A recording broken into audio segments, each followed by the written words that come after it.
Hello and welcome to this third and final first look exploring session looking at the misfortunes of Arthur.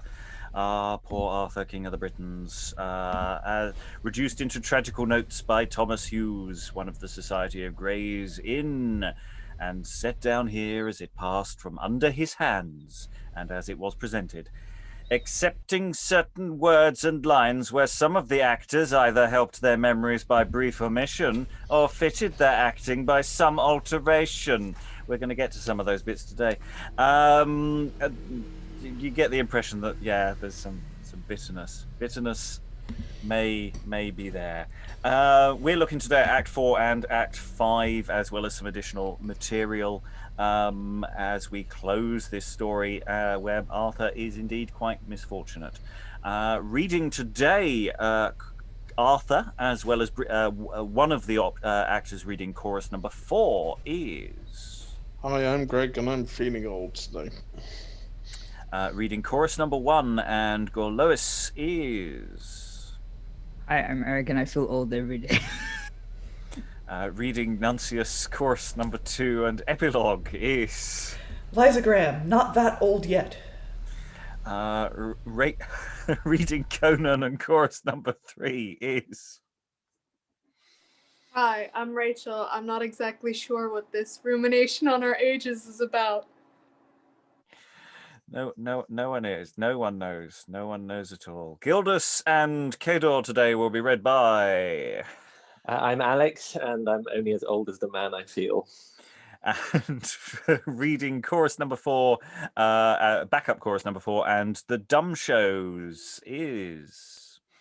I'm David. I'm definitely the oldest here. I'm your host, Robert Crighton. I am ageless, deathless, and undying. Ancient spirits of evil down on my decaying flesh and turn me into Mumra the ever-living. But more on that later. All I'm saying is they call them elder gods for a reason. Okay, yes, we have no idea why that tangent happened, but these things happen. These things happen. We're going to dive straight into Act 4. Broadly speaking, Arthur's come home after being at war on the continent for the last 9 years. He's come home and found the balance of power has shifted. Mordred, his son, has taken a shift for the balance of power, and also, for the matter, also for Arthur's wife. Arthur wanted peace. He got war. War has occurred, is occurring. So let's hear the argument and manner of the fourth dumb show. Let's see what we should be seeing, or hear what we should be seeing.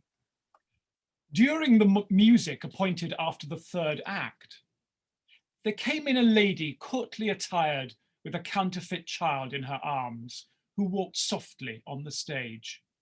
From another place there came a king crowned, who likewise walked on another part of the stage. From a third place there came 4 soldiers, all armed, who, spying this lady and king, upon a sudden pursued the lady, from whom they violently took her child and flung it against the walls. She, in mournful sort wringing her hands, passed her way. Then, in like manner, they set on the king, tearing his crown from his head and casting it in pieces under feet, drave him by force away, and so passed themselves over the stage. By this was meant the fruit of war, which spareth neither man, woman, nor child, with the end of Mordred's usurped crown. So, yeah, some pretty violent images being thrown at us here. We've got... babies flung against the walls and set on the king, tearing crown from his head, casting it in pieces. Oh yeah, there's a very, very clear set of images here as well. Some of the dumb shows earlier were a bit woolly. This one's pretty sharp, I think. Any thoughts about the dumb show before we go into some sustained action? Rachael. I don't know. It just sounds like Caligula. I think he was when he was deposed. Supposedly, this was the way that what happened to his son or daughter, or something similar, is how he was just thrown out of power. So maybe a little historical taking from history to making a fiction and legend. Well, I was also thinking on medieval mystery, Slaughter of the Innocents plays there as well with the baby moment. So it might be calling on things that have largely now passed from the English stage, but may still live on in the memory. Liza. I was just wondering whether the physical actors or dancers who do the Dumbshows, whether they might also be the chorus. Although, who knows? Maybe the chorus are singing at this point. Yeah, are these choric choruses or are they dancey choruses? Are they doing both? Who has what division of labour? In theory, the choruses are always on stage or around. That's the impression that's given throughout this. But then we don't know where are the muses? Where are the students from the very beginning of the play? Are they still around? So that's interesting questions there, Liza. Well, I wonder if the chorus aren't younger boy actors, so that they can disguise themselves as women, or it seems to me that the meditations on war and peace might be more affecting coming from younger people. I don't know what the age range with the Inns of Courts is, so that might be one to look at. Let's get into some active stuff. We'll run the first two scenes. Basically, this is one sustained scene, but I'll only pause once, I think, after the second scene as it goes. So we'll go into Act 4, Scene 1, Gildas and Conan. Lord Conan, though I know how hard a thing it is for minds trained up in princely thrones to hear of aught against their humour's course, yet Siddons who forbiddeth not offence, if well he may, is cause of such offence. I could have wished, and blame me not, my lord, your place and countenance both with son and sire had more prevailed on either side than thus, to have left a crown in danger for a crown, through civil wars our country's wonted woe, whereby the kingdom's wound, still festering deep, sucks up the mischievous humour to the heart, the staggering state of Britain's troubled brains, head sick and sore encumbered in her crown, with giddy steps runs on a headlong race. Whereto this tempest tends, or where this storm will break, who knows? But gods avert the worst. Now surely, Gildas, has my duty stood, indifferent for the best to son and sire. So I protest, since these occasions grew, that in the depth of my desire to please, I more esteemed what honest faith required, in matters meet for their estates and place, than how to feed each fond affection, prone to bad effects, whence their disgrace mought grow. And as for Mordred's desperate and disloyal plots, they had been none, or fewer at the least, had I prevailed, which Arthur knows right well. But even as counters go sometimes for one, sometimes for thousands more, sometimes for none, so men in greatest countenance with their king can work by fit persuasion, sometimes much, but sometimes less, and sometimes not at all. Well, we that have not spent our time in wars, but bent our course at peace and country's weal, may rather now expect what strange event and chance ensues of these so rare attempts, than enter to discourse upon their cause, and err as wide in words as they in deeds. And lo, to satisfy your wish therein, where comes a soldier sweating from the camp. Enter Nuncius. Thou echo shrill that haunts the hollowest hills, leave off that wont to snatch the latter word. Howl on a whole discourse of our distress, clip off no clause, sound out a perfect sense. What fresh mishap, alas, what new annoy removes our pensive minds from wonted woes, and yet requires a new lamenting mood? Declare, we joy to handle all our harms, our many griefs have taught us still to mourn. But, my tongue denies my speech his aid. Great force doth drive it forth, a greater keeps it in. I rue, surprised with wontless woes. Speak on what grief soe'er our fates afford. Small griefs can speak, the great astonished stand. What greater sin could hap than what be past? What mischiefs could be meant more than were wrought? And think you there's to be an end to sins? No, crime precedes those made but one degree. What mischiefs erst were done term sacred deeds, call nothing sin but what hath since ensued. A greater grief requires your tears. Behold, these fresh annoys, your last mishaps be stale. Tell on, my friend. Suspend our minds no more. Hath Arthur lost? Hath Mordred won the field? Oh, nothing less. Would gods it were but so. Arthur hath won, but we have lost the field. The field, nay, all the realm and Britain's bounds. How so? If Arthur won, what could we lose? You speak in clouds and cast perplexed words, unfold at large and sort our sorrows out. Then list a while. This instant shall unwrap those acts, those wars, those hard events, that all the future age shall ever have cause to curse. Now that the time drew on, when both the camps should meet in Cornwall fields, the appointed place, the reckless troops whom fates forbade to live till noon or night did storm and rave for wars. They swarmed about their guides and clustering called for signs to fight, and fierce with uproars fell. They onwards hauled the hasting hours of death. Direful frenzy rose, each man his own, and public fates all heedless headlong flung. On Mordred's side were 60,000 men, some borrowed powers, some Britons bred at home. The Saxons, Irish, Normans, Picts, and Scots were first in place, the Britons followed last. On Arthur's side there were as many more. Icelandians, Goths, Norwegians, Albans, Danes were foreign aids which Arthur brought from France, a trusty troop and tried at many a trench. That now the day was come wherein our state for aye should fall. Whenceforth might men enquire what Britain was, these wars thus near bewrayed? Nor could the heavens longer hide these harms, but by prodigious signs portend our plagues. For lo, ere both the camps encountering coped, the skies and poles opposed themselves with storms.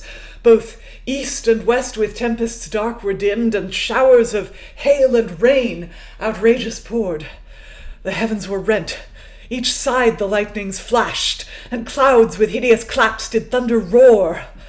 The armies all aghast did senseless stand, mistrusting much both force and foes and fates.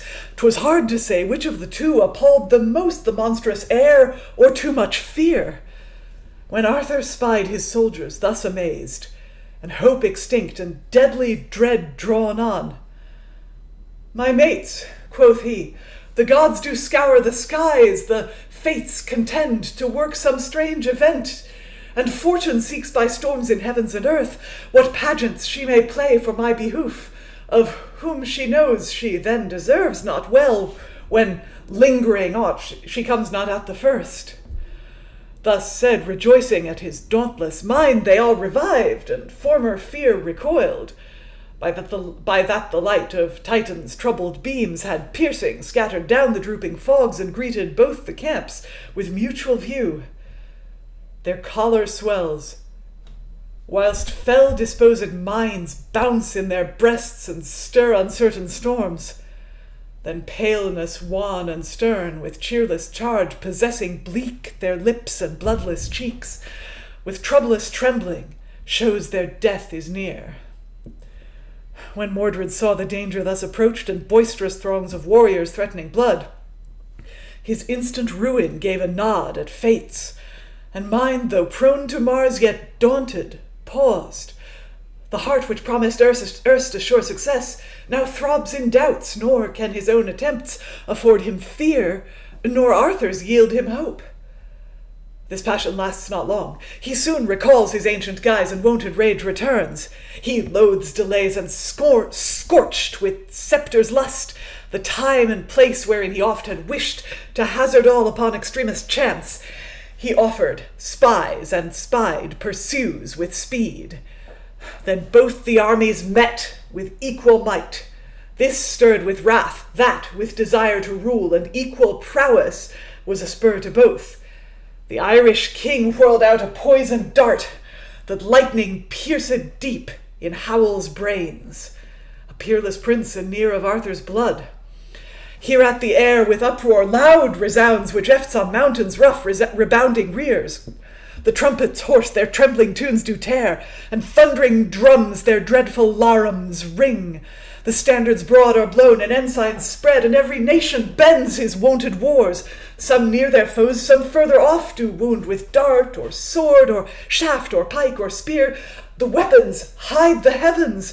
A night composed of warlike engines overshades the field. From every side these fatal signs are sent, and boisterous bangs with thumping thwacks fall thick. Had both these camps been of usurping kings, had every man thereof a Mordred been, no fiercelier had they fought for all their crowns. The murthers meanless waxed, no art in fight, nor way to ward, nor try each other's skill, but thence the blade and hence the blood ensues. But what did Mordred's eyes endure this sight?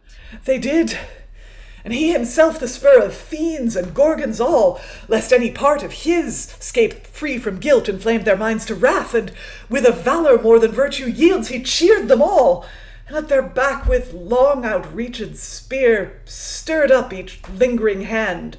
All fury-like, frounced up with frantic frets, he bids them leave and shun the meaner sort. He shows the kings and Britain's noblest peers. He was not now to seek what blood to draw. He knew what juice refreshed his fainting crown, too much of Arthur's heart. Oh, had he wist how great a vice such virtue was as then in civil wars, in rooting up his realm, oh, frantic fury far from valor's praise. There fell Aeschylus stout, of Denmark king, there valiant Gawain, Arthur's nephew dear, and late by Augel's death made Alban king. By Mordred's hand hath lost both life and crown. There Gilla wounded Cador, Cornish duke, in hope to win the dukedom for his meed. The Norway king, the Saxons duke, and Picts in woeful sort fell grovelling to the ground. There prince and peasant both lay hurled on heaps. Mars frowned on Arthur's mates, the fates waxed fierce. Jointly ran this race with Mordred's rage. But with what joy, alas, shall he return, that thus returns the happier for this field? These odds endure not long, for Mars retires, and Fortune, pleased with Arthur's moderate fear, returns more full and friendlier than her wont. For when he saw the powers of fates opposed, and that the dreadful hour was hastened on, perplexed much in mind, at length resolves that fear is covered best by daring most. Then forth he pitched.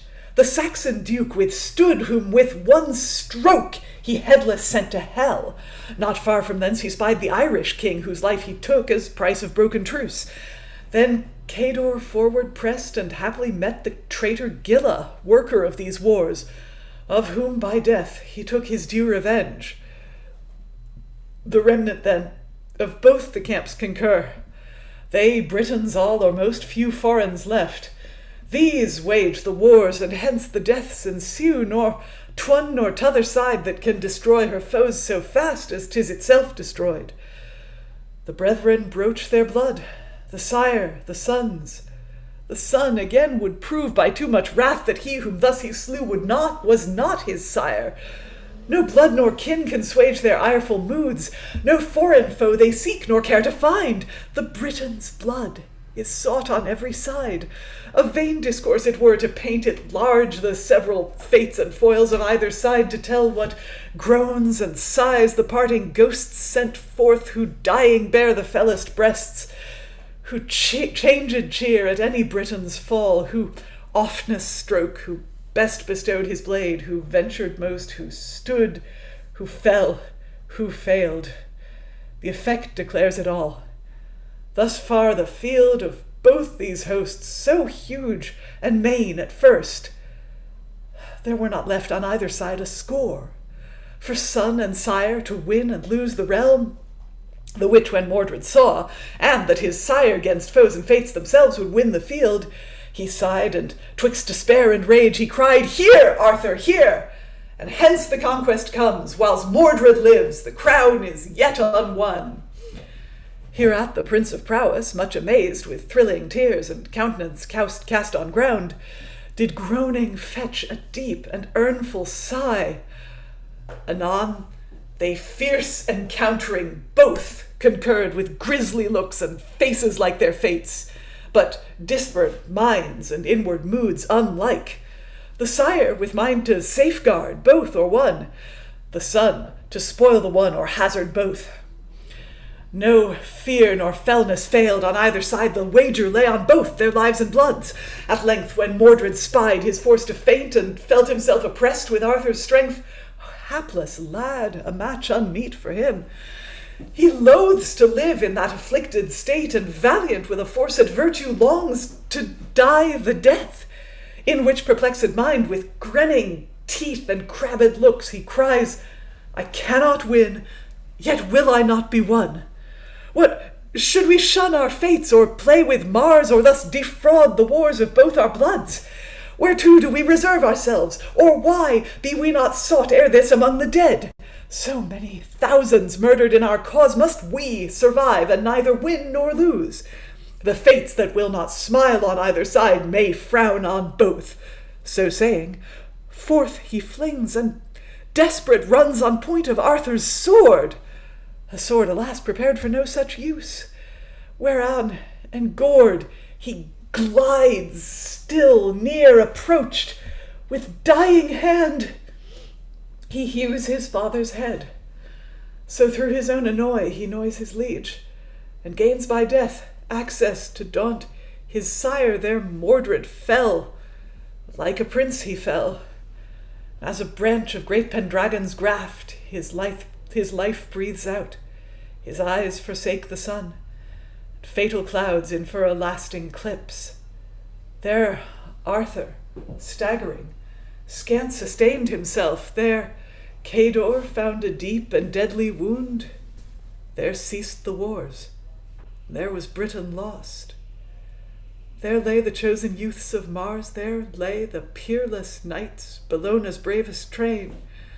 There lay the mirrors rare of martial praise. There lay the hope and branch of Brute suppressed.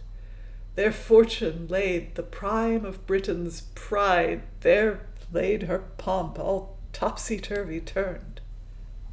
Exit Nuncius, and we'll just pause there at this cheerful scene. Well done, Liza, by the way. That was a massive speech. We've actually said so far in the play for this kind of play, you expect long speeches. We haven't had anything quite so mahoosive, actually. It's been quite reasonable a lot of the time. And yeah, the playwright is clearly getting very into some of these turns of phrase, some of these alliterations. Really go for it. Boisterous bangs with thumping thwacks fall thick. I've not come across a line like that since the thong-thrown thorns of Thessaly. It's Say it's what? The thong-thrown thorns of Thessaly. Yes, I can't remember what Greek tragedy that was translated So from. wait, they throw thongs at the in thorns? Thessaly. Yeah. Yeah. Anyway, very Seven at Thebes there. We keep throwing in the Greek tragedy references. You've got okay, it's not two brothers, but it's that image of just running for the sword and then keeps going along it. Oh God, we were hoping for. I say we're hoping for some gore following.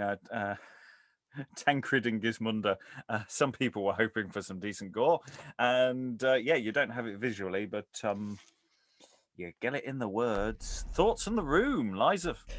Well, first of all, thank you for this part. Oh my God, that speech was epic. Second of all, it's very, we were saying this last night, but it's very like Greek or possibly Roman tragedy where the action happens off stage and it's related in messenger speech. And I like having Conan and Gildas there, they've been the confidants, they've been the people who've listened to the principals, and now they have, for a brief moment before the Nuncius enters, they have the stage to themselves, and they and they're like, well, we tried, we did our best. And they talk about themselves as men of peace, while the people they've been advising have been men of war. But now they hear what happens to their friends, their kings. Then,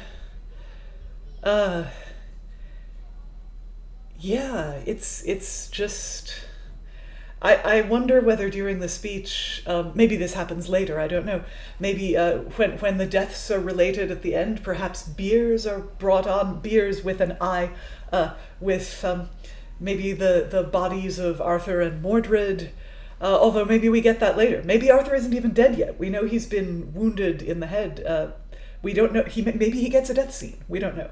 Yeah, we are not there yet, unless you read the argument. And I'm not sure the argument actually goes into too much detail about what actually happens in the play. It's more about what sets it up. And yeah, this is one of those sequences which certainly, as a modern producer, is just crying out for throwing all those things at it. You know, there's elements of that dumb show from earlier where I'm thinking, right, well, if during this speech there's some sort of semi-acted out elements of this. We've got dialogue for Mordred in there. We've got images being played. You know, we can have sound, we can have lights, we can have physical inaction of some of what's going on. It's just loaded with potential, as well as just being really, really, really dynamic, speechifying. To I say yes, at least Conan, who we know quite well. I'm not sure about Gildas. Have we had Gildas on before? I missed Gildas.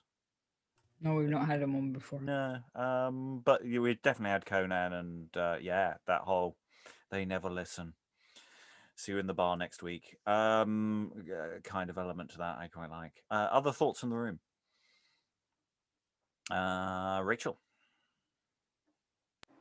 No, I was just gonna say, I think I think there's some nice development with Conan, even though he doesn't, he does speak in this, but this is about the, relating of the battle, and I think this is sort of the thing where he put his loyalty to his friend over his country, and there's some, I think, defeat and, much maturation or whatever that happened off stage, and we're seeing it now in this moment of sort of a personal defeat to not being able to be the advisor to change things and to help his friend and his country. Yes, other thoughts? You're just blown away by the epicness of this messenger speech. That's fine. That's absolutely fine. Eric. Well, like Nuncius gets 2 long speeches. I mean, it's just amazing. Like, and also the description is almost like you're there. I mean, it's like, yeah, so and so threw a spear, and or what was it? The Irish king threw a poisoned dart and killed no, I can't remember who. And then it's just like very sort of vivid.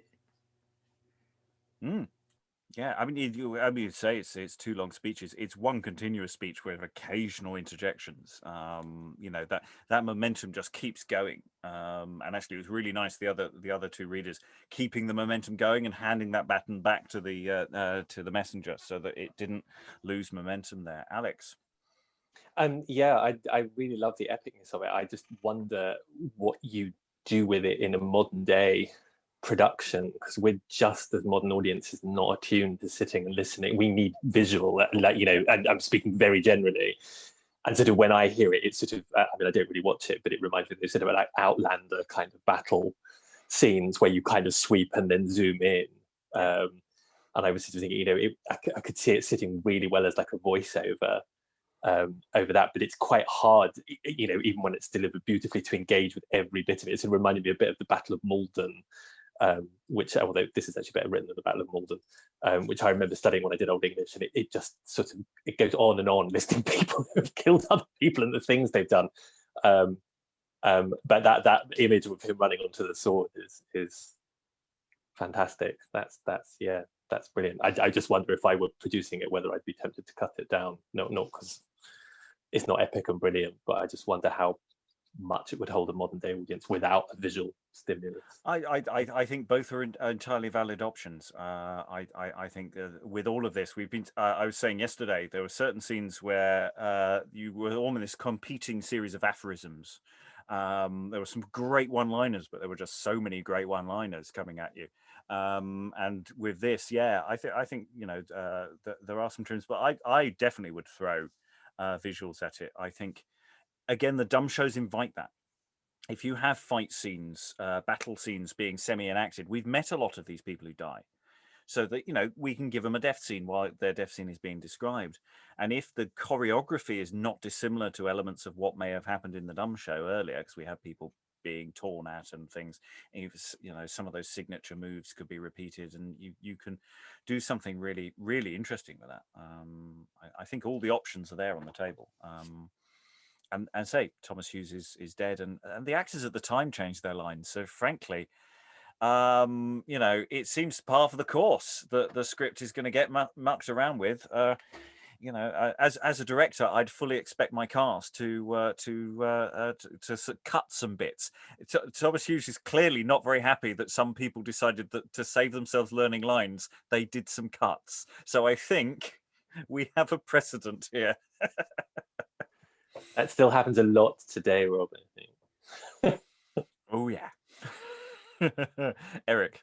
I was gonna say that it just reminds me of sort of when you get the description of like the ships from the not the Odyssey, the Iliad, where it's like this long epic thing. Well, obviously it's not a speech, but I mean it's poetry. And the same goes for like, I don't know, Ovid describing like all the dogs and hounds from Actaeon and that kind of stuff. It's just like there are so many references you could point to. With the endless like name checks of people you've never met, obviously in poetry at least. I don't know. Well, that's why I brought up Seven at Thebes, which is very, very like this in the sense that you've got the running on messengers. Who died in the what happened at which gate? Oh, this gate. This happened. And you keep but going that's around. such a weird play. I've seen it performed, and it's very sort of a group play rather than individuals. I don't know. Yeah. Anyway, sorry. Yeah, Liza. It would be interesting to compare Geoffrey of Monmouth, who I think may be the principal source for he's this. Definitely the principal source I've been looking at. Yeah. It would be interesting to compare his description of that battle and see whether whether in particular any of the alliterative phrases are direct lifts.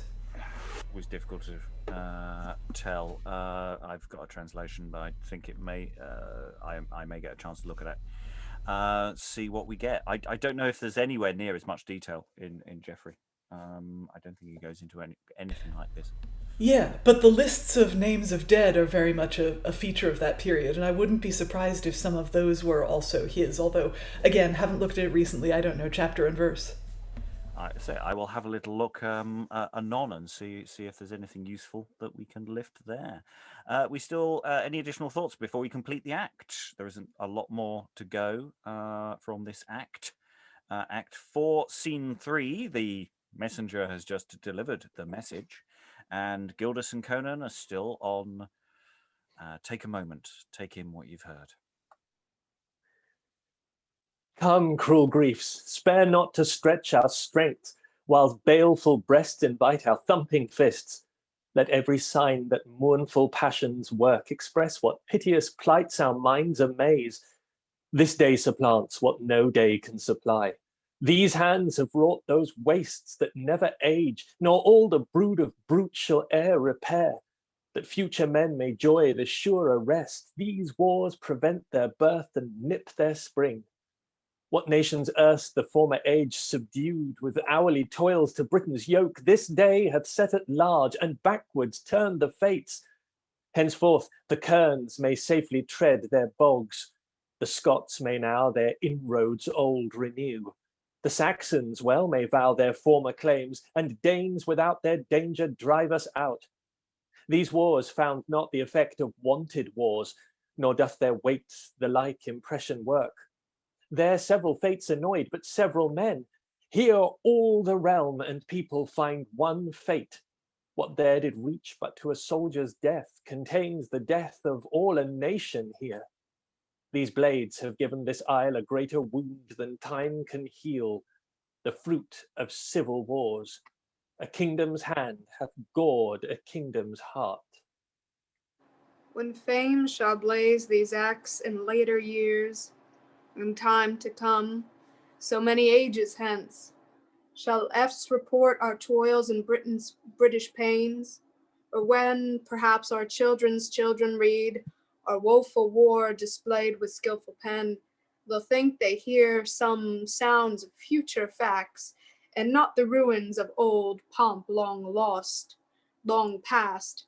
'Twill move their minds to wrath, and frame afresh new hopes and fears, and vows, and many a wish, and Arthur's cause shall still be favored most. He was the joy and hope and hap of all, the realm's defense, the sole delay of fates. He was our wall and fort. Twice 13 years his shoulders did the Britain state support. Whiles yet he reigned, no foreign foes prevailed, nor once could hope to bind the Britain bounds. But still both far and near, where forced to fly, they thrall to us. We to ourselves were free. But now, and henceforth adieu that hope, adieu that pomp, that freedom, rule and all. Let Saxons now, let Normans, Danes and Scots enjoy our meadows, fields, and pleasant plains. Come, let us fly to mountains, cliffs, and rocks, a nation hurt, and ne'er in case to heal. Henceforth, the weight of fates thus fallen aside, we rest secure from fear of greater foil. Our leisure serves to think on former times, and know what erst we were, who now are thus. And exit Gildas and Conan. The chorus step forward and speak.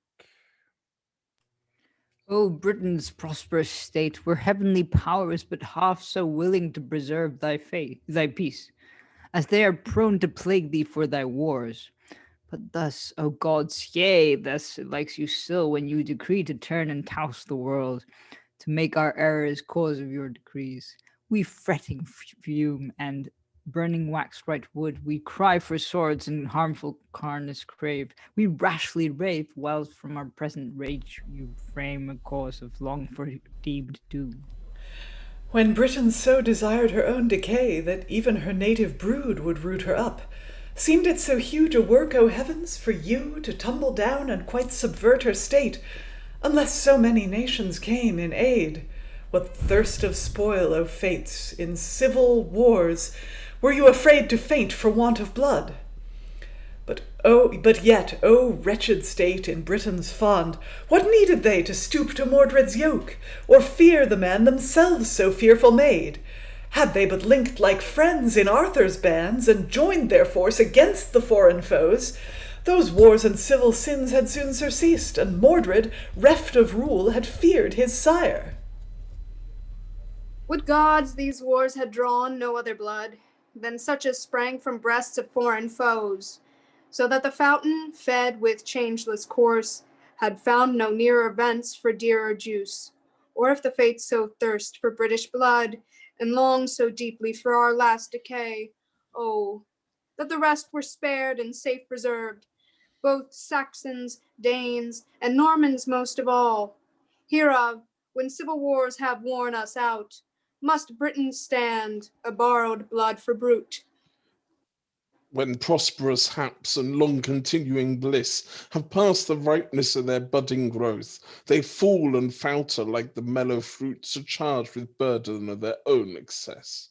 So fortune, wearied with our often wars, is forced to faint and leave us to our fates. If men have minds presaging aught their harms, if ever heart foreseen her woe, what Britain lives so far removed from home, in any air or pole or coast abroad? but that even now, through nature's sole instinct, he feels the fatal sword imbrue his breast, where with his native soil for aye slain, what hopes and haps lie wasted in these wars. Who knows the foils he suffered in these fields? And the act ends, music plays. Our leisure serves to think on former times and know what erst we were, who now are thus. Welcome to lockdown, people. It's a very that sort of sentiment sort of leapt out of me, going, "Oh yeah." I was sitting here thinking about going out for a cup of coffee. Liza. So there's running through these scenes that we've just had. There's this thread of, again, I am an immigrant to Britain, so I hear that there's this thread of Britishness versus foreignness. Say, well, now that Britain has defeated itself, I guess these foreigners can come and do whatever they want. And among the foreigners, they count Scots and Irish. But they also say things like, during Arthur's reign, this is Conan's speech at the end, saying, whiles yet he reigned, no foreign foes prevailed. And then a couple lines down, they thrall to us, we to ourselves were free. So there's this theory that freedom consists of the domination or intimidation of foreigners. And yeah, there was a lot more war and a lot more invasion going on in the 1500s, and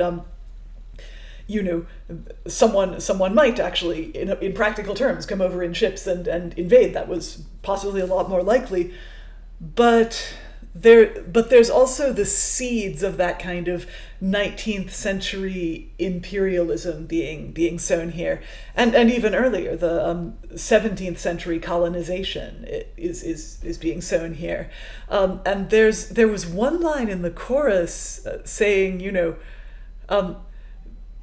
saying, "Oh, I wish only foreign people had died in these wars, so the Britons would be safe." And yeah, I wasn't reading it quite that way. I was reading it more that these wars and these things are happening. It's better that we don't turn on ourselves. We turn, and it's that sort of argument that empires only really work if they're expanding and attacking other people. Otherwise, they collapse and attack themselves. So it's not necessarily a different point, but it's sort of a sort of expansion on that. There's that, but the quote I was thinking of is, would gods, third chorus in the chorus scene, would gods these wars had drawn no other blood than such as sprang from breasts of foreign foes. Of course, both Arthur and Mordred have foreign forces fighting for them, but that bit was a little bit sinister, I thought. Yeah, but I thought that was because Arthur's come back. He's been off fighting abroad, and now he's coming. But that's how I was reading that. I could be wrong. I'm just but that's how I was reading. It's the difference between Arthur going off, attacking the Roman Empire somehow, whatever's left of it, and Arthur coming back and killing his own people. That isn't to say that isn't mixed in with all those other things. I'm not saying going out and killing the remnants of the Roman Empire is a good thing, which I'm not. Just on another note, all the Geoffrey of Monmouth is very, very keen on listing all the people who died on either side. So this is a fairly accurate representation of Geoff. In terms of detail of what's going on, they've taken almost all of those details have been lifted quite reasonably, actually. Not too much adjustment. Liza, do you want to say any more on what we would sort of pushing back and forth on? I think I'm done for now. And Rachael was raising a hand. Yes, Rachael. The wishing that other people's blood only was spilled, I think it's one of those things where it's like they're really holding their swords inward instead of outwards towards some other enemy. And it's kind of like in the beginning when Guinevere is talking about death all the time, you know, and it sounds like she's talking about suicide, and that's kind of what this civil war sounds like. You know, they're destroying all their allies, and they're destroying themselves and their entire, you know, kingly line. And that's it. Kind of, you know, her part in the story kind of seems like out of place until it's like she's one of those people that's contemplating, you know, keeping the empire that they've built intact, or going to war, you know, to kill herself or to go to a nunnery and just, you know, pick a more peaceful side.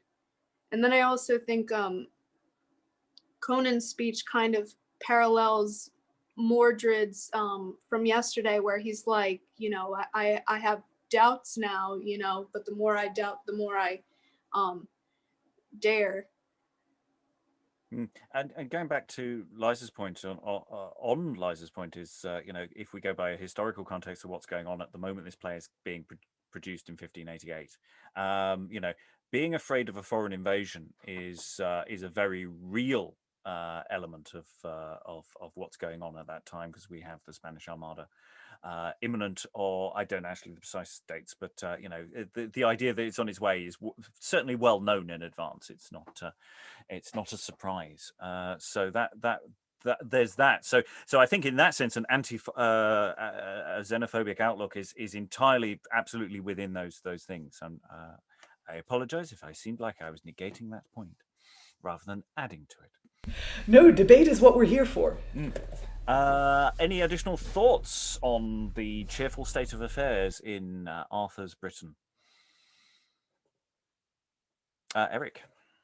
Well, the chorus have gone from like, you know, we wish for peace to like, we wish that these wars didn't spill British blood, or like that there was no civil war, which is quite an interesting shift. I mean, you know, you kind of like, war abroad is fine, almost. But war within the country is, it destroys everything. It destroys like sort of the base, like the, what do you call it? The infrastructure of the economy. It goes beyond just two armies fighting each other. It destroys everything from, you know, the structure of the country. Additional thoughts? Okay, things have gone bad.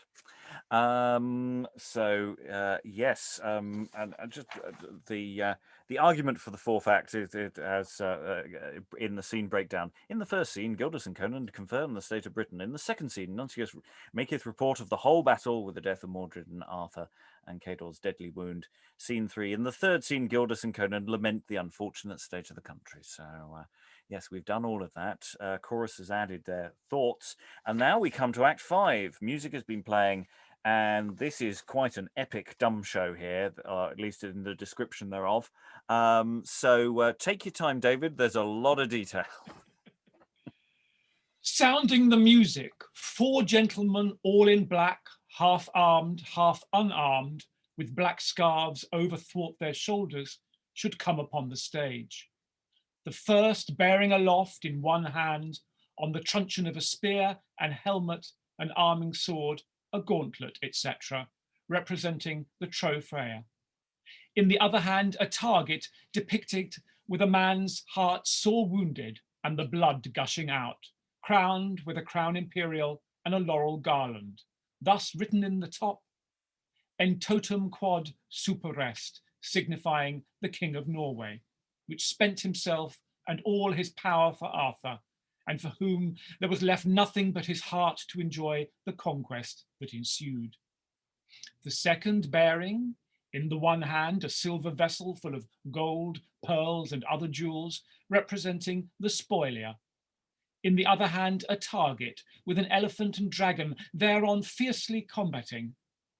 The dragon under the elephant and sucking, by his extreme heat, the blood from him, is crushed in pieces with the fall of the elephant. So, as both die at last, this written above, Victor and Victus, representing the King of Denmark, who fell through Mordred's wound, having first with his soldiers destroyed the most of Mordred's army.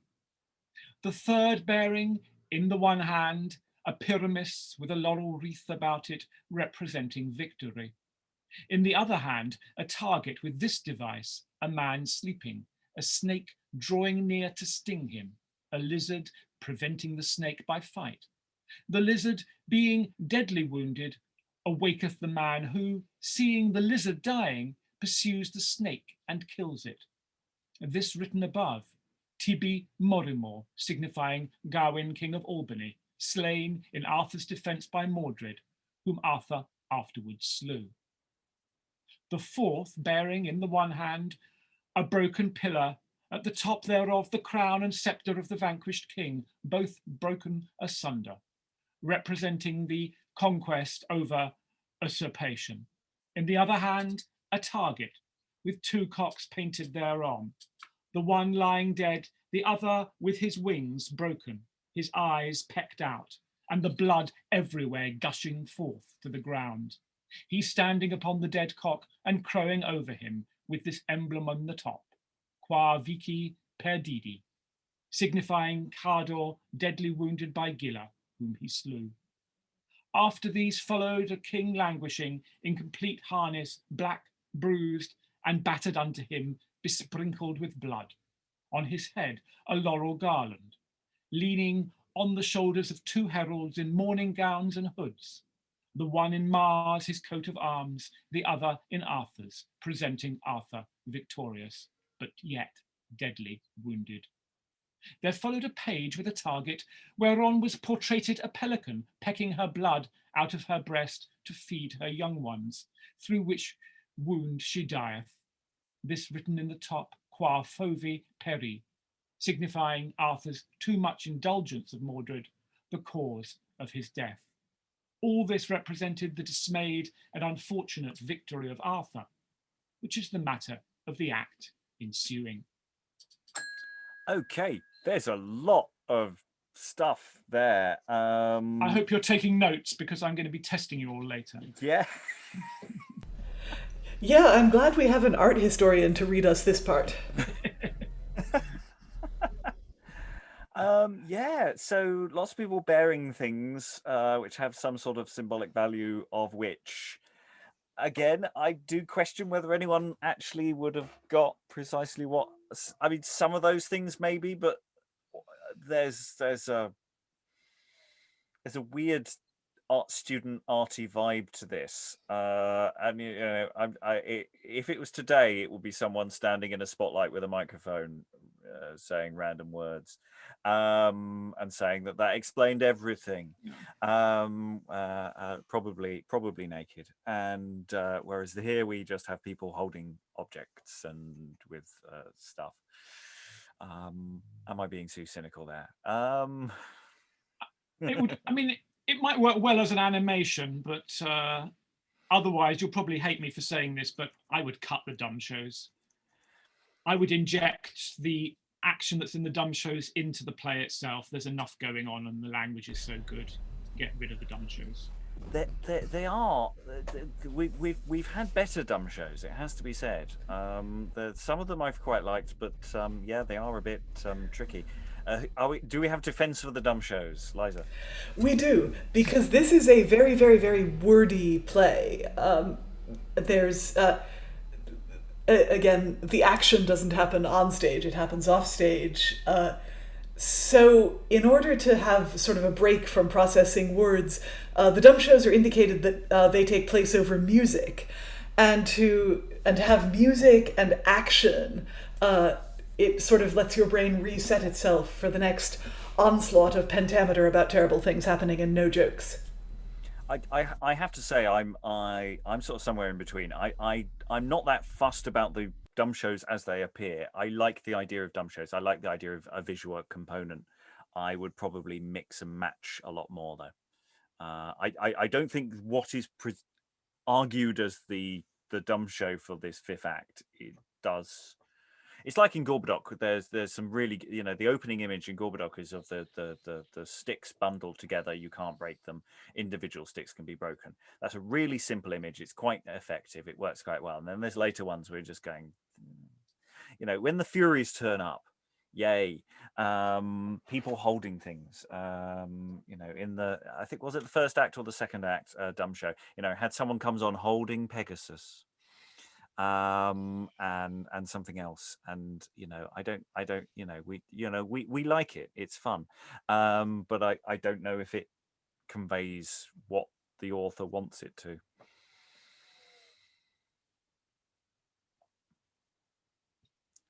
Any other thoughts on the Dumbshows? It's all material, people. You can do what you like with it. Okay, Eric.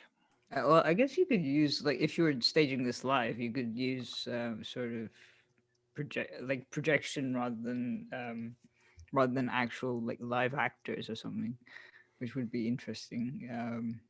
Although there's some elements that I don't really know how you would portray, like a target with this device, a man sleeping, a snake drawing near to sting him, a lizard preventing the snake by fight. It's like, okay, this is getting elaborate. Yeah, blood, bleeding hearts, that sort of fits. The more overt stuff, maybe less so. Other thoughts? Otherwise, we'll go into the body of the play, as it were. So chorus number 4 will now be replaced by a substitute chorus number 4, because chorus number 4 has transformed into King Arthur, who's perhaps not very well. So enter Arthur, Cador, and chorus. The chorus and the play are going to talk to each other. Come, Cador, as our friendship was most firm throughout our age, so now let's link us fast. Thus did we live in wars, that thus let us die. In peace and arm in arm partake our fates. Our wounds, our grief, our wish, our hap alike, our end so near, all crave each other's help. O King, behold the fruit of all our fame. Lo, here our pomp consumed with ourselves. What all our age with all our wars had won, lo, here one day hath lost it all at once. Well, so it likes the heavens, thus fortune jibes. She hoisteth up to hurl the deeper down. O sacred prince, what sight is this we see? Why have the fates reserved us to these woes? Our only hope, the stay of all our realm, the pillar of our state, thus sore oppressed. Oh, would the gods had favored us so much that we as lived partakers of your pains, and likewise joyed the fruit of your exploits. So having thus bereft our sovereign's bliss, they had with more indifferent doom conjoined. The subjects both and sovereign's bane in one. It now, alas, engendereth double grief to rue your want and to bewail our woes. Rue not, my Britons, what my rage have wrought, but blame your king that thus have rent your realm. My meanless moods have made the fates thus fell, and too much anger wrought in me too much. For had impatient ire endured abuse, and yielded where resistance threatened spoil, I mought have lived in foreign coasts unfoiled, and 6,000 men had unmoaned. But wrong, incensing wrath to take revenge, preferred chance before a bitter choice. 'Twas Mordred's wrong, and two unjust deserts that justly moved your highness to such wrath. Your claim required no less than those attempts. Your cause right good was praised and prayed for most. Oh, excuse me, I claimed my crown. The cause of claim was good, the means to claim it in such sort was bad. Yea, rather than my realm and native soil should wounded fall, thus bruised with these wars, I should have left both realm and right and all, or dured the death ordained by Mordred's oath. And yet, so far as Mars could bide a mean, you hateless sought the safeguard of them all. Whereto the better cause or badder chance did draw, you still inclined, preferring oft the weaker side, sometimes for love, sometimes for right, as fortune swayed your son, yourself, so pity spared what reason sought to spoil, till all at length with equal spoil was spent. Would gods your mind had felt no such remorse, and that your foes had no such favour found. So might your friends have had far friendlier fates, if rebels for their due deserts had died. The wicked's death is safety to the just, to spare the traitors was to spoil the true. Of force he hurts the good that helps the bad. In that you sought your country's gain, 'twas well. In that you shunned not her loss, 'twas hard. Good is the friend that seeks to do us good, a mighty friend that doth prevent our harms. Well, so it was. It cannot be redressed. The greater is my grief that sees it so. My life, I feel, doth fade, and sorrows flow, the rather that my name is thus extinct. In this respect, Sir Mordred did succeed. Oh, that myself had fallen and Mordred lived, that having conquered all my foes but him, I might have left you him that conquered me. Oh, heavy, wretched lot, to be the last that fells, to view the burial of my realm.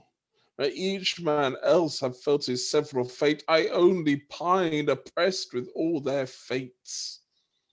Although your highness do sustain such grief as needs enforceth all your realm to rue, yet since such ruth affordeth no relief, let due discretion swage each cureless sore, and bear the harms that run without redress. The loss is ours that lose so rare a prince. You only win that see your foe here foiled. The breathless body of Mordred in armour, as he fell, is brought upon the stage. A causeless foe. When wars did call me hence, he was in years but young, in wit too old. As virtue shineth most in comeliest whites, when inward gifts are decked with outward grace, so did his wit and feature feed that hope which falsely trained me to this woeful hap. His mind transforms thus, I cannot choose but long to see what change his face sustains. My blood and kindred, doubled in his birth, inspires a mixed and twice descending love, which drives my dying veins to wish his view, unhelm his luckless head, set bare his face, that face which erst pleased me and mine too much. See, worthiest king, the hope of all your realm had not his lust to rule prevented all. I see, alas, I see, hide again, oh spare mine eyes, a witness of my crimes, a fearful vision of my former guilt, a dreadful horror of a future doom, a present goal of mind. Oh, happy they whose spotless lives attain a dreadless death. And thou, oh, hapless boy, oh, spite of fates, what mort I term thee, nephew, son, or both? Alas, how happy should we both have been if no ambitious thoughts had vexed thy head, nor thou thus strive to reave thy father's rule, but stayed thy time and not forestalled us both. The hot-spurred youth that forced the forward steeds, whiles needs he would his father's chariot guide, neglecting what his sire had said in charge, the fires which first he flung about the poles, himself at last most woeful wretch inflamed. So too much love to hover in the heavens made him to pay the price of rich attempts. What a ruth!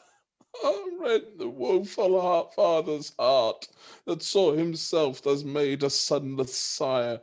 Well, since both heavens and hell conspired in one to make our ends a mirror to the world, both of incestuous life and wicked birth, would gods, the fates that linked our faults alike, had also framed our minds of friendlier moulds. But as our lineage had approached too near, so our affections had not swerved too far. Then mort I lived to engage, mort I lived to enlarge the Britons' praise in rearing F's the first triumphant Troy. And after thou, succeeding mine attempts, have spent thy courage in a juster cause. But 'twould not be. Ambition grows too great. We could not join our minds, our fates rejoined, and through thy blood a way was made to mine.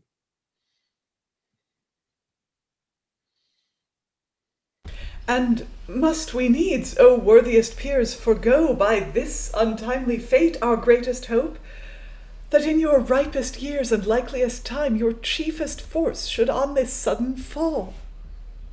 See, see, see our idle hopes, our brittle trust, Our vain desires, our over-fickle state, which though a while they sail on quiet seas, yet sink in surge ere they arrive to road. O woeful wars, O Mordred's cursed pride, that thus hath wrought both king and kingdom's woe. Let plaints and mournings pass, set moans apart. They made much of themselves, yea, too much. They loved to live that, seeing all their realm thus topsy-turvy turn would grudge to die. Yea, sure, since thus, O fates, your censure seems that free from force of foreign foes there rests that Mordred reap the glory of our deaths. Be it so. Drive on to your doom, work your decree. We fearless bide what bane soe'er you bid, and through our ends thus hasten to your hests, abruptly break the course of great attempts. Yet go we not inglorious to the ground. Set wish apart, we have performed enough. The Irish king and nation wild we tamed, the Scots and Picts and Orcade Isles we won, the Danes and Goths and Friesland men, with all the isles inserted near those seas, and next the German king and Saxons we subdued. Not France that could prevail against our force, nor lastly Rome that rules, her pride suppressed. Each foreign power is parcel of our praise. No titles want to make our foes afraid.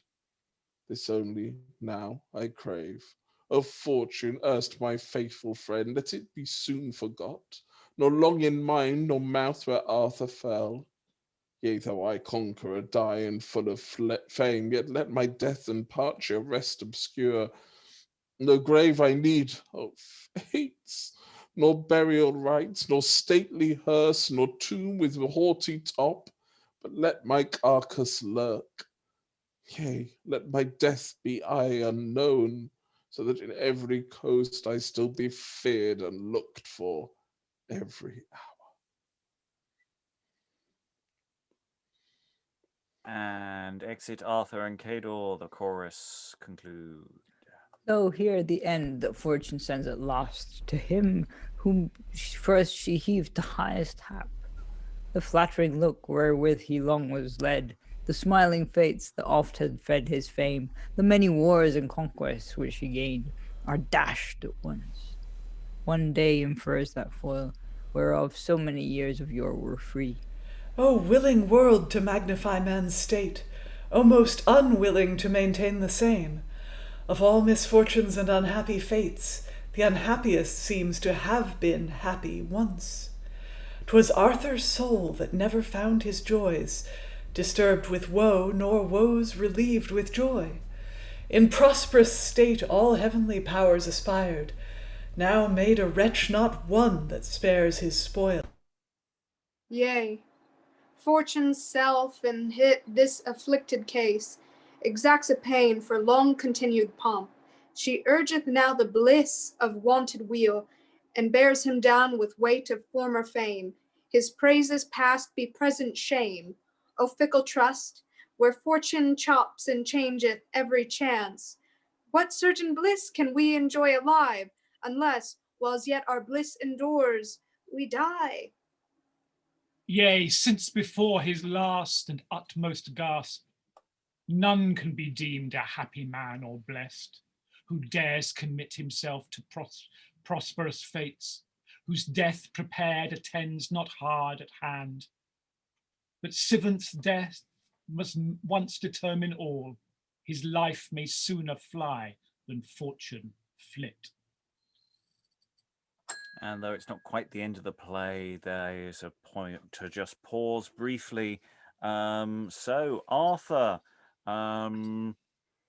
Bit of a humble brag at the end there.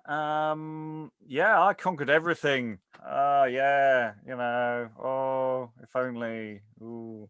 Yeah, so is this, does it, just for those who were here yesterday, Arthur here as opposed to Arthur earlier, how we feeling about the two states of Arthur? And also just, yes, this closing moment. It's not a desperately long act in terms of its primary action. Thoughts from the room? Who wants to leap in? A lot more thinking going on today. Eric. It's interesting because like he starts off like, well, yesterday he was very sort of torn about having to go to war and stuff, and how he would have to either kill Mordred or be killed, and he was pretty sure he was going to kill Mordred because he was more experienced. But in this speech, like this last speech, it's all about his posterity, like what he leaves behind, which is I guess that's why he's been fighting all the wars abroad as well. But I mean, like, yeah, it kind of feels a bit, I don't know, pompous. I mean, he is a king though, so a certain amount of pomposity is to be expected. David. But not yes, I mean, not just his legacy, but he is the once and future king, and he's kind of he talks about not just being buried somewhere, but kind of almost ready to return. Which Liza. Wait, David wasn't done. No, sorry. Oh, right, sorry. I mean, again, given its presentation in front of the Queen in particular, and the sense of kind of presenting statehood and state of the kingdom, but you see what I'm saying. Sorry. Go on, Liza. Go on. Well, I was going to say that, again, I haven't read Geoffrey of Monmouth in a while. I don't totally recall the end. What I do recall is the end of Sir Thomas Malory, who draws some from Geoffrey, but a lot more from French sources. And in France, in the French telling, of course, and in Malory, we don't witness Arthur's death. A barge arrives with 4 ladies who gently load Arthur into the barge, and they take him away somewhere. And a knight here Cador, there Bedwyr, witnesses it and is able to tell. So here, what Arthur says is, don't tell anyone I'm dead, and don't build me a great royal tomb. And I guess maybe the emphasis on his conquests is to counterbalance that, to say, I wasn't a complete failure. I was a king. I did conquer all of these places, including Rome, including France. But I don't need a famous grave. I don't need a monument. Just let my death be unknown so that people always look to see if I'm coming back.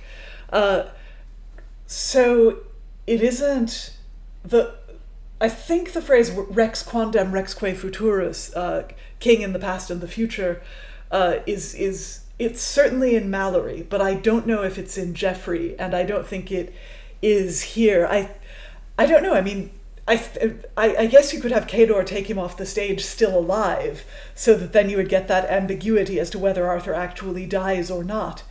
There is no death scene in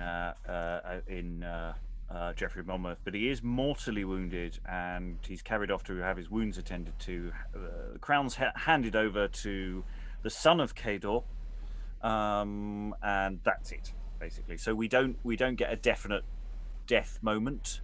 But we don't get also that sort of presaging that maybe he didn't really die, maybe he will get. None of that is really in Monmouth, as far as I can see. Yeah, and there are real physical places all around the country where Arthur is rumored to be sleeping under a hill. That really explodes in the Victorian era, but it's also true now. I mean, Malory dates to the 1400s. Geoffrey is earlier. He's like 1300s, I think. Yeah, Geoffrey, ages back. Yeah. 12 or 1300s, something Yeah. like that. So Arthur is a living legend, and his return is also a living legend. So yeah, we can't really kill Arthur on stage in this play. Yeah. But he's more probably going to die following Monmouth than others. Rachael, did you want to jump into? Yeah, 12th century. We're seeing here for Geoffrey of Monmouth. No, I was just gonna say that I think Arthur is like, because the way he's leaving us in this play is a little bit of the way that he came into it for us, where he seems like he has all this great sense, and he's a very reasonable person, but he just switches in the middle, and you see all that warlike nature, and I think he's got a lot of, maybe that's just his flaw, that he's quick to anger, because he does seem to switch on Mordred very quickly from one letter. And Gorlois, in that first opening speech of his, does say that, we only remember the best parts of him. And, maybe maybe the middle is also a true part, and that he's just a person with a dual nature. But I like his, let me still be feared and looked for every hour, because the line of kings has been destroyed, but if they think he's still there, then, and they think they still have there's still a king, that nobody's going to come and invade until they can bring their government back together. Yeah, we're once again in this Gorboduc moment of this line of kings is now broken. Please replace with like for like. Okay, we have a return of the stage directions do not include a sound effect, but it does sort of definitely need the thunder sheet at this moment. We have the return of Gorlois, who's quite a vengeful kind of personage. Now, Gorlois, swage thyself. Price hath his pay, murder his price, adultery his desert, treason his meed, disloyalty his doom, wrong hath his wreak, and guilt his guerdon bears. Not one abuse erst offered by thy foes, but since most sternly punished, is now purged where thou didst fall, even on the same soil. Pendragon, Arthur, Mordred, and their stock found all their foils. Not one hath scaped revenge, their line from first to last quite razed out. Now rest content and work no further plagues. Let future age be free from Gorlois' ghost. Let Britain henceforth bathe in endless weal. Let Virgo come from heaven in the glorious star, the zodiac's joy, the planet's chief delight, the hope of all the year, the ease of the skies, the air's relief, the comfort of the earth. That virtuous Virgo, born for Britain's bliss, that peerless branch of brute, that sweet remain of prime state, that hope of springing Troy, which time to come and many ages hence shall of all wars compound eternal peace. Let her reduce the golden age again, religion, ease, and wealth of former world. Yea, that Virgo come, and Saturn's reign, and years oft 10 times told expired in peace. A rule that no realm shall ever find. A rule most rare, unheard, unseen, unread. The sole example that the world affords. That Britain, that renown, yea, that is thine. Be it so, my wrath is wrought. Ye furies black and ugly shapes that howl in holes beneath, thou Orcus dark and deep Avernus nook, with duskish dens outgnawn in gulfs below, receive your ghastly charge, Duke Gorlois ghost. Make room, I gladly, thus avenged, return. And though your pain surpass. I greet them though. He hates each other heaven that haunteth hell. And descends into the trap in the floor. And an epilogue comes on. See here by this the tickle trust of time, the false affiance of each mortal force, the wavering weight of fates, the fickle trace that fortune trips, the many mocks of life, the cheerless change, the easeless brunts and broils that man abides, the restless race he runs. But most of all, see here the peerless pains, the lasting pangs, the stintless griefs, the tears, the sighs, the groans, the fears, the hopes, the hates, the thoughts and cares that kingly pomp imparts. What follies then bewitch the ambitious minds that thirst for sceptre's pomp, the well of woes? Whereof, alas, should wretched man be proud, whose first conception is but sin, whose birth but pain, whose life but toil, and needs must die? See here the store of great Pendragon's brood, the one quite dead, the other hastening on. As men, but the son but green, the sire but ripe, yet both forestalled, ere half their race were run. As kings, the mightiest monarchs of this age, yet both suppressed and vanquished by themselves.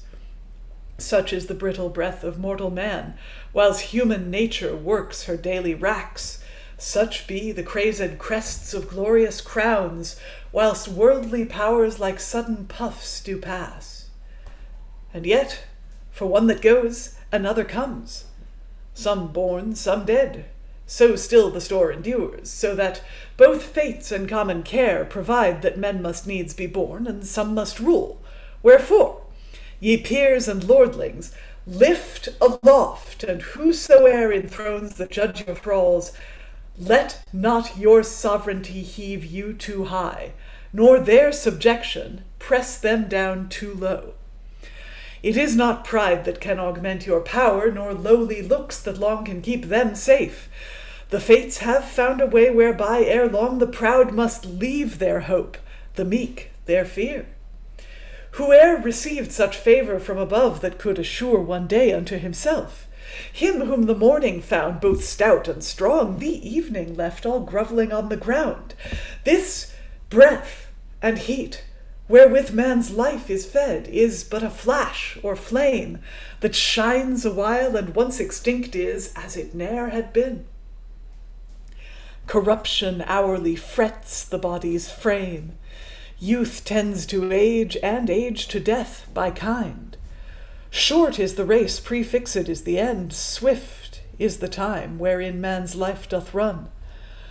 But by his deeds, to extend renown and fame, that only virtue works, which never fades.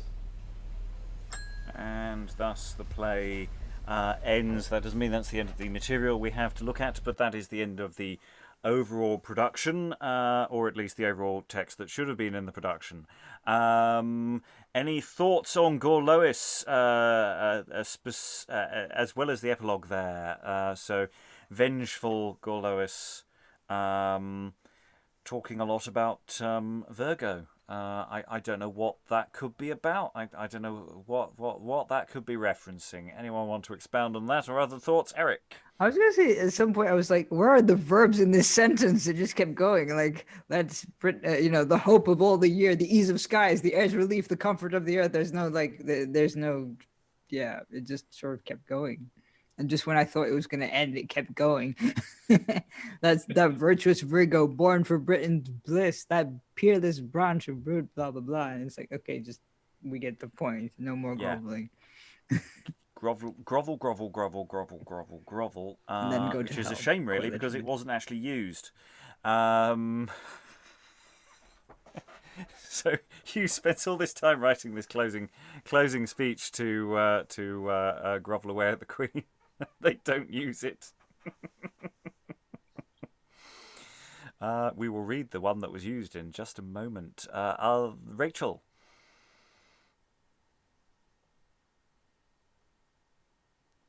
Oh, sorry, trying to unmute myself.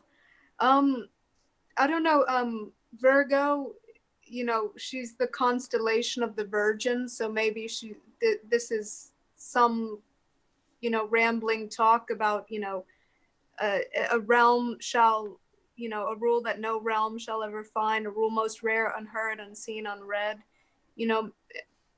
I don't know, maybe it's like, because it's the constellation of the Virgin, maybe that's something to do with the Virgin Mary.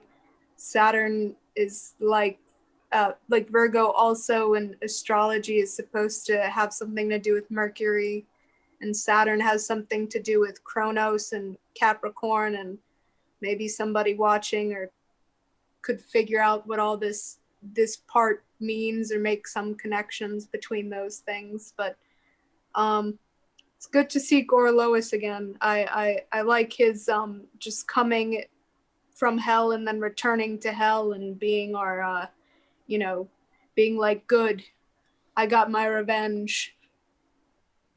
Yeah, Gorlois's mission statement was very much that all those action points were hit, and could be happy on that. Any additional thoughts, Eric? I was gonna say that, like, there's a lot of talk about how the realm will survive and expire in peace and so on and so forth. So, like, at this point, what was going on in the Queen's realm? Because, like, in 1588, that would have been sort of like the middle of her reign, right? She was in power, like, for at least, I don't know how many years before this, but a long time. It was quite like, I mean, she'd ironed out any opposition, basically. I mean, they might have tried to kill her and over time, and various attempts to assassinate her. But surely it was like, the golden age of sort of peace within the realm, at least to some extent. No, it really was a pretty awful year. So she's been on the throne for about 30 years. The year before, Mary Queen of Scots dies. That sort of reopens several festering wounds, as well as lots of other things, and that's sort of one of the triggers for the Spanish to attempt to invade. And for attempts on her life to be stepped up, and that leads to more paranoia about Catholics and just more xenophobia and more problems, and it becomes a sort of circular issue. I may be exaggerating on some of those points, but it's actually genuinely not a great time. Partly because you've also got a lot more worries about who's going to succeed her. What happens, because she's now got to, it's no longer a young queen who everyone can say, get married, have children.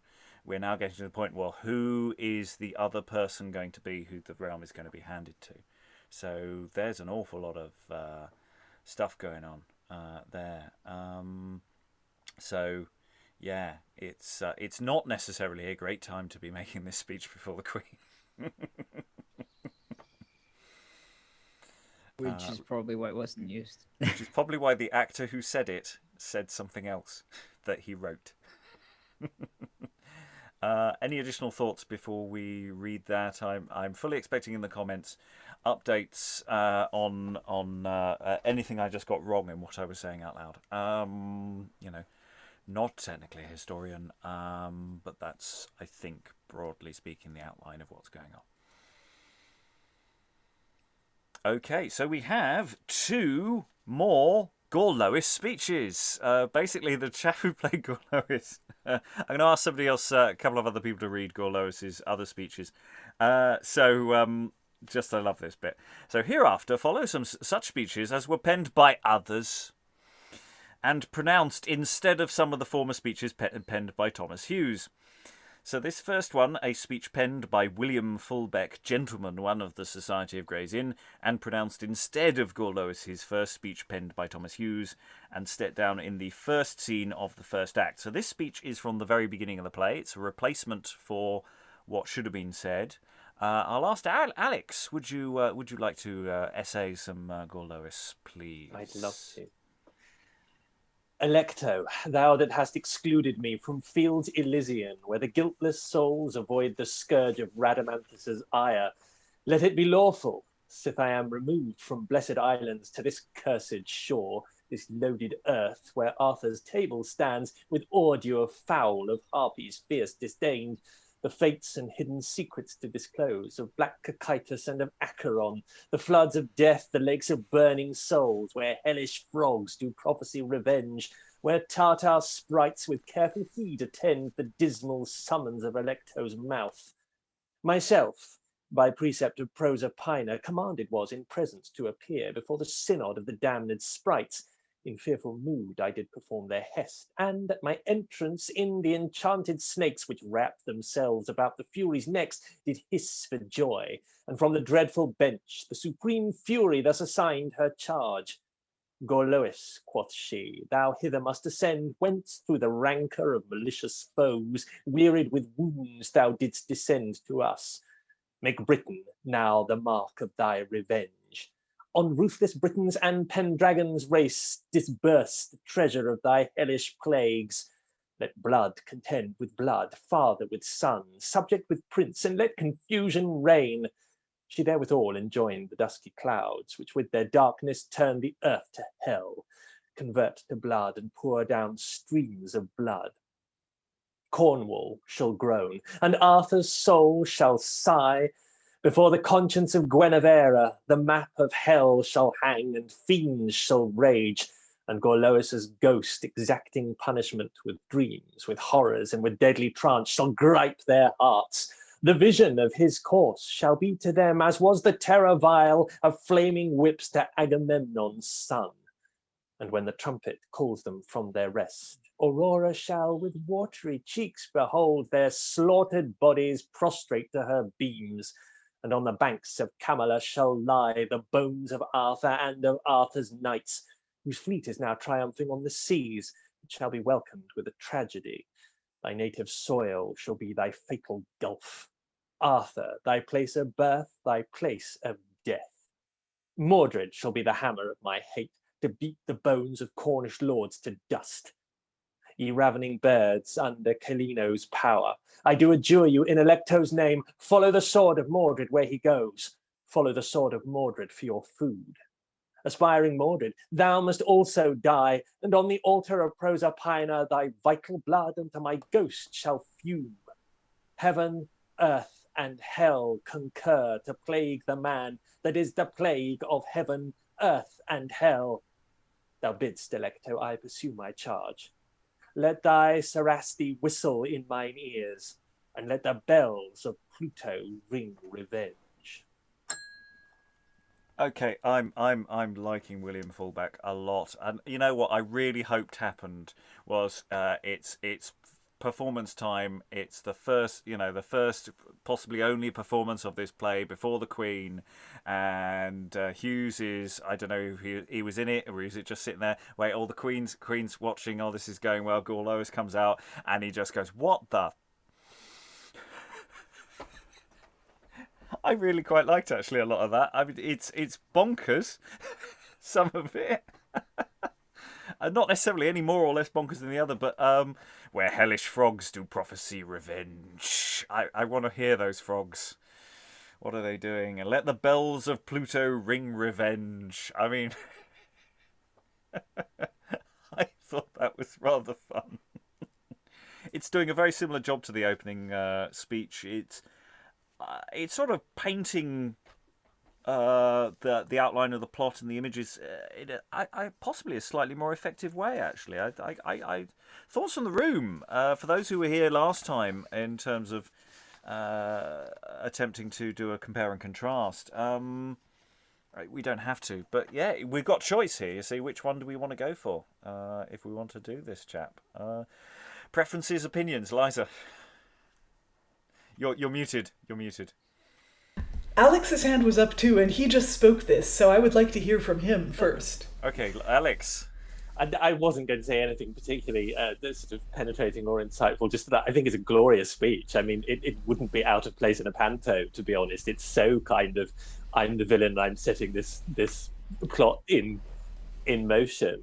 I love the hell frogs. I sort of assumed that they might be the relations of Aristophanes' frogs, who are presumably on the sticks when Dionysus is polling through them, and they're doing their Brekka thing. But yeah, it's lovely. It sort of throws everything at it, including the kitchen sink. And obviously I was missing from the beginning, so I have nothing to compare it against in these terms. But it was reminded, this may have already been said in another session, it was sort of reminding me of Tancred and Gismund, where the Fury is hanging around the house and has sort of blighted everything. It sort of seemed a sort of XP of that. But Liza can say something much more insightful than I just said. No, first of all, I think that was plenty insightful. Second of all, they who hope for insight from me are bound to be disappointed, kind of like ordering craft ale and getting Bud Light.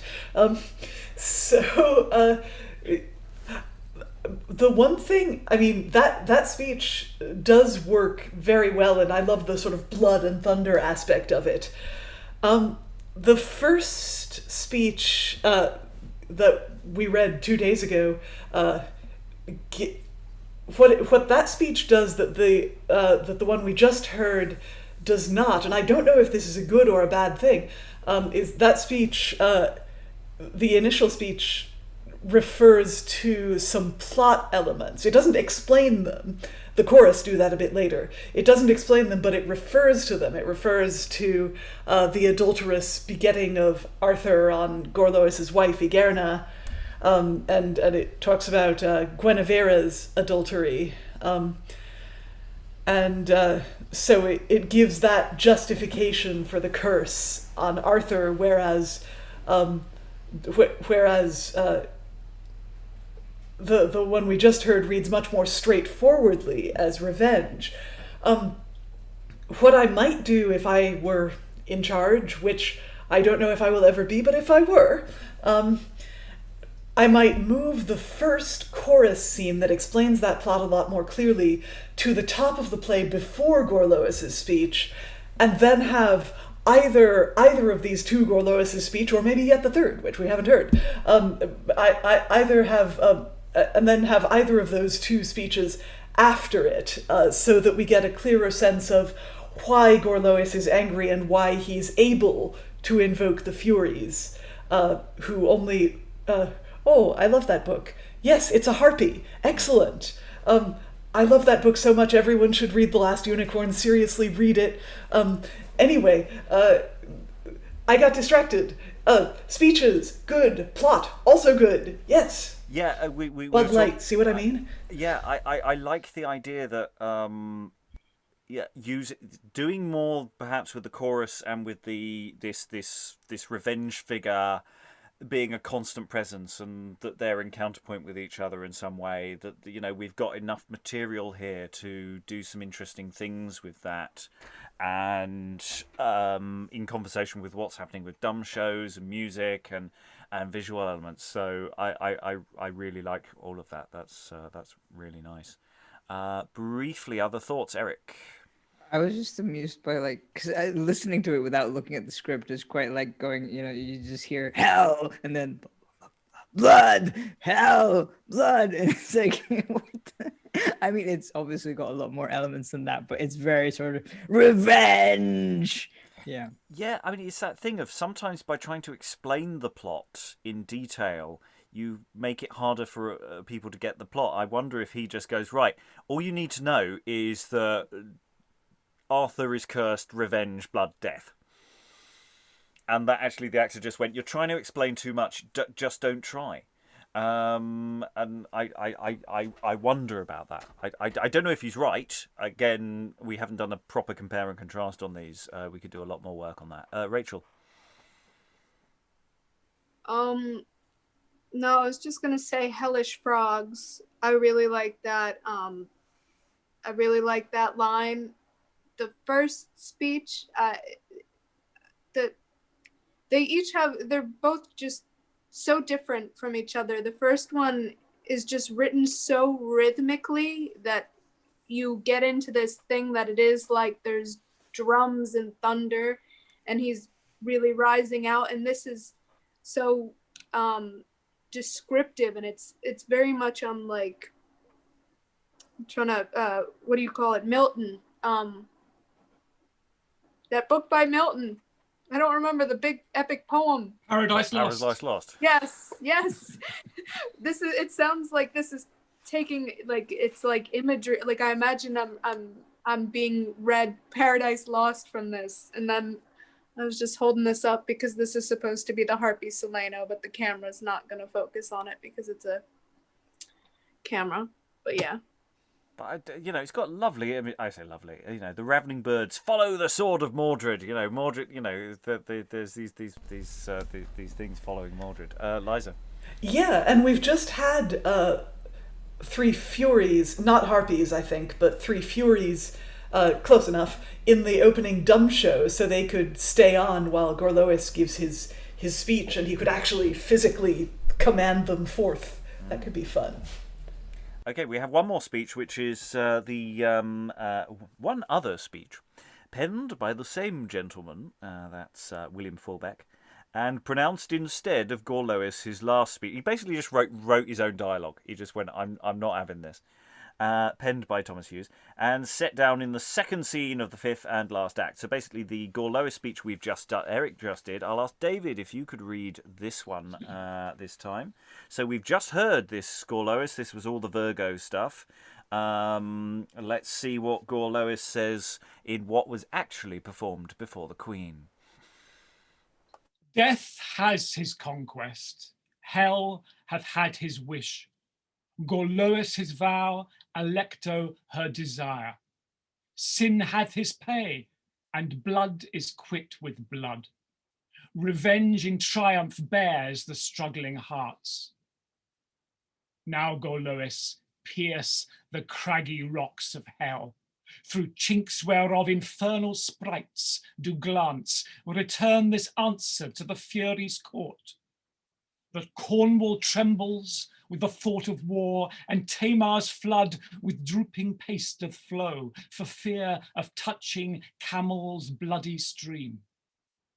Britain, remember, write it on thy walls, which neither time nor tyranny may raise, that rebels, traitors, and conspirators, the seminary of lewd Catiline, the bastard covey of Italian birds, shall feel the flames of ever-flaming fire, which are not quenched with a sea of tears.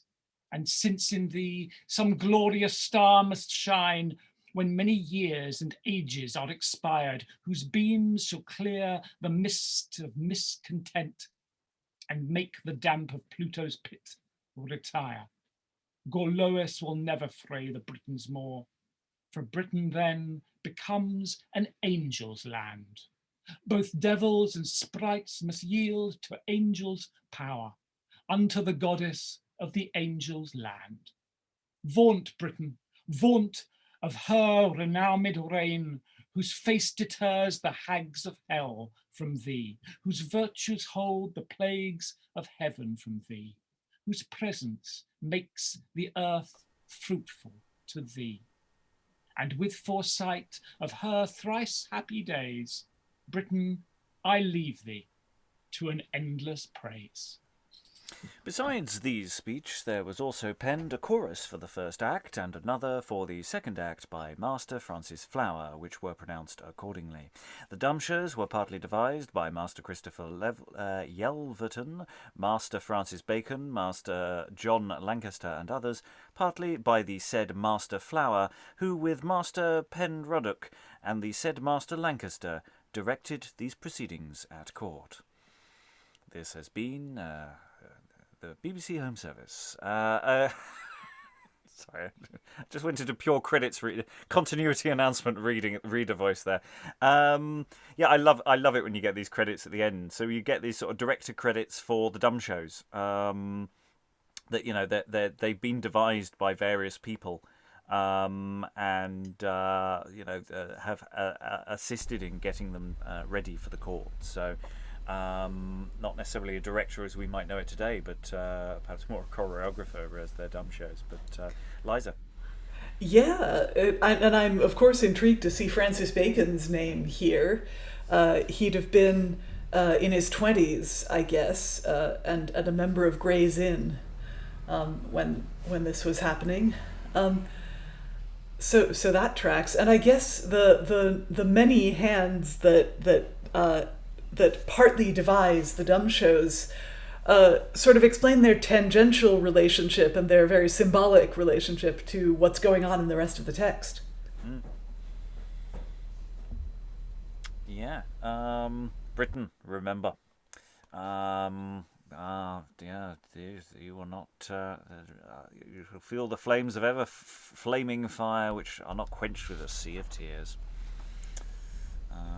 He does like these lines. And then Angel's Land and a goddess. I wonder who that could be referring to in the room. So the reasonable amount of arse licking is still available. So yeah, we've got a wealth of material. We've got a wealth of possibilities. We've got visuals. We've got music. We've got alternate takes. We've got DVD extras already in place from the different readings. We've obviously got lots and lots of dialogue.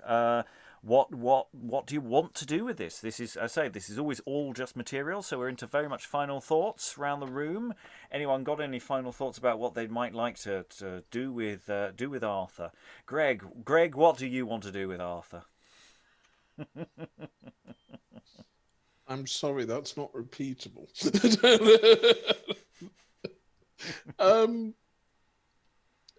Yeah, I can see this working, but I think I'd want to cut it down a lot. Something I thought of earlier when we were talking. Sorry, you were talking about the Dumbshows. Was something along the lines of the I want to say kabuki, but that's the wrong thing. The shadow theatre, which actually could work quite nicely for some of them. Just to add a bit of spice to it, something a bit different. Yeah, and it is, you have landed on Act 4 and 5, which are very bad things happen, long speech. I am dying, long speech. Speech, they're not quite as dynamic an acts as some of the earlier ones, where we got a lot more. But yeah, I love that. Anything more, Greg? David, final thoughts. Well, I'm very glad I've stayed to the end. I think this might be the strongest play I've read with you. There's lots of great things in it. Yes, it does need paring back. I quite liked Eric's idea from the other day of staging it in a boxing ring, I think. That was for the poster. Yeah. But I mean, it still works. Yeah. In the red corner, Arthur, King of the Britons. And your ref is Gorlois. Liza, final thoughts?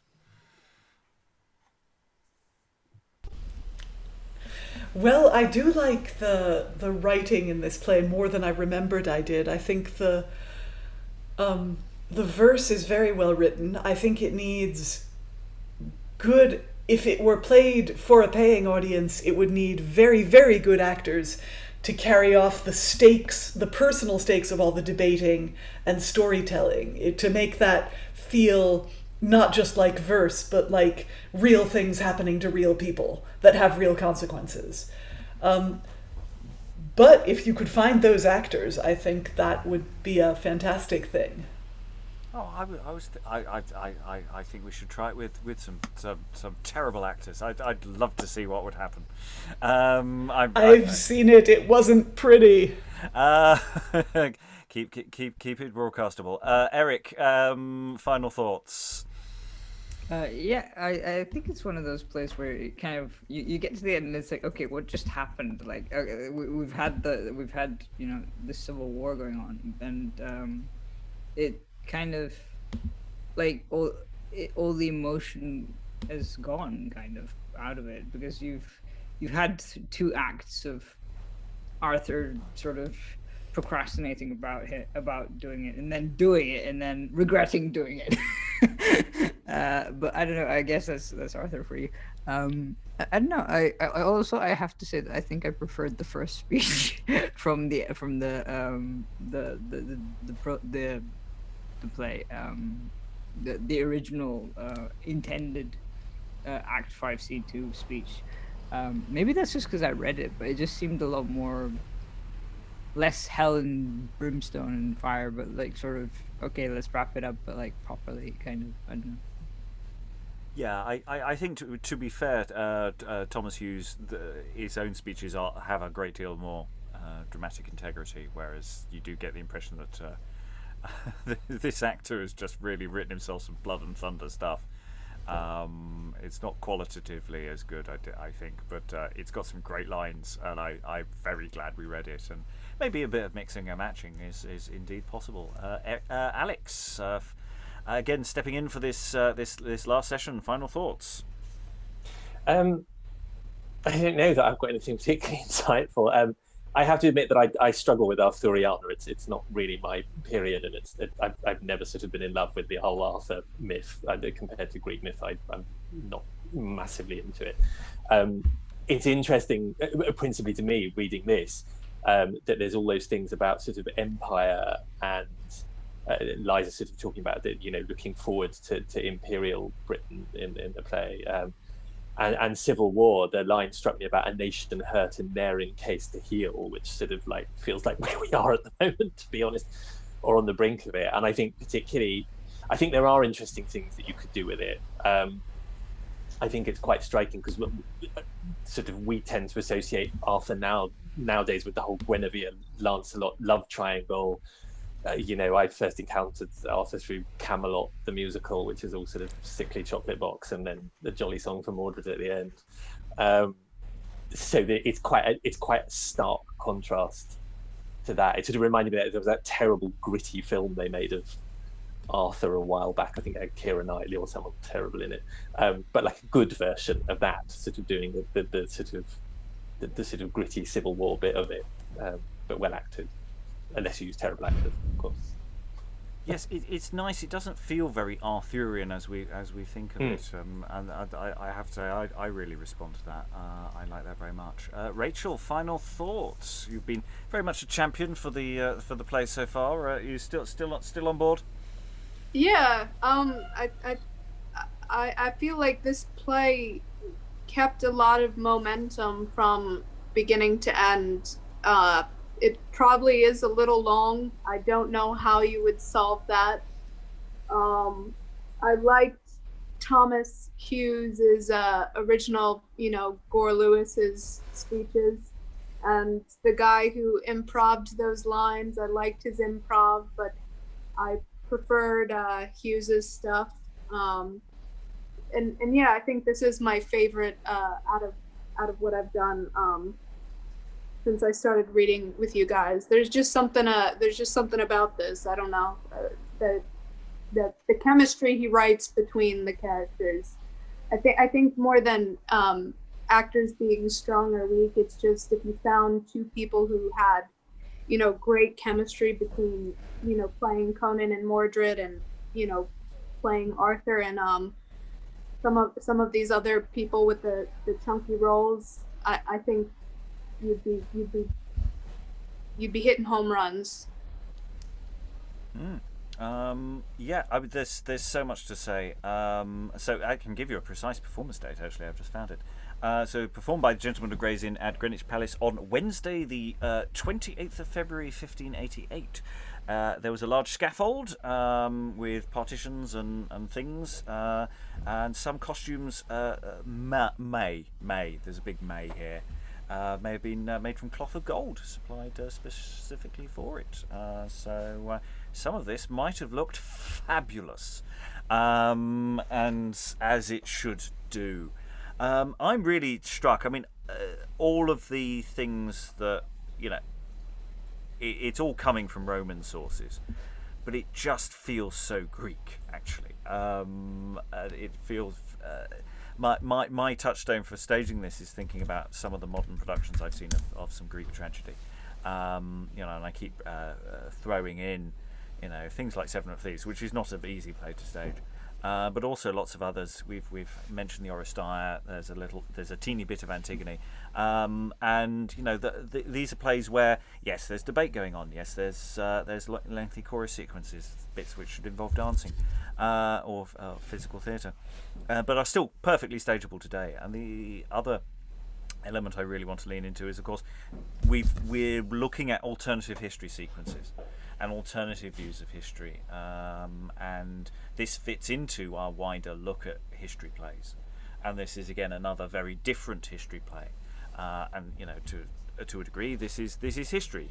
This everything that Geoffrey of Monmouth wrote is, of course, absolutely true. Obviously, Geoffrey got it from other sources. This bit he got from other sources, as opposed to just making it up, which is what Geoffrey did with pretty much with things like Gorbodoc and the some of those earlier stories in the sequence. So, in terms of again presenting this, it's part of a discontinuity of staging and of plays, looking at different aspects of history. And so, I'm really interested. And a way of, to a degree, selling it. It's sellable because it's got Arthur. It's sellable because it's history. And I think you could build a really lovely show out of this. But we have to take on board. There's a lot of text. Not actually in a sense. There aren't that many words. It is not longer fundamentally than other plays of the period. It's over 2 hours. It's 2 hours and something, depending on how you play it. If you don't cut it, it's just the nature of some of those bits are very, very long. Lots of words come running at you in a certain kind of way, and so some cuts would help. Eric, I saw a hand earlier when I was talking about Greek tragedy. I was going to say that what the point that Alex made was interesting because about the love story, because here you see, obviously you don't have Lancelot in this, but it's interesting because you don't get them as heroic characters. It's very difficult to think of them as like the sort of romantic ideals. They're not very nice people for doing what they do. Yeah, they are very different figures.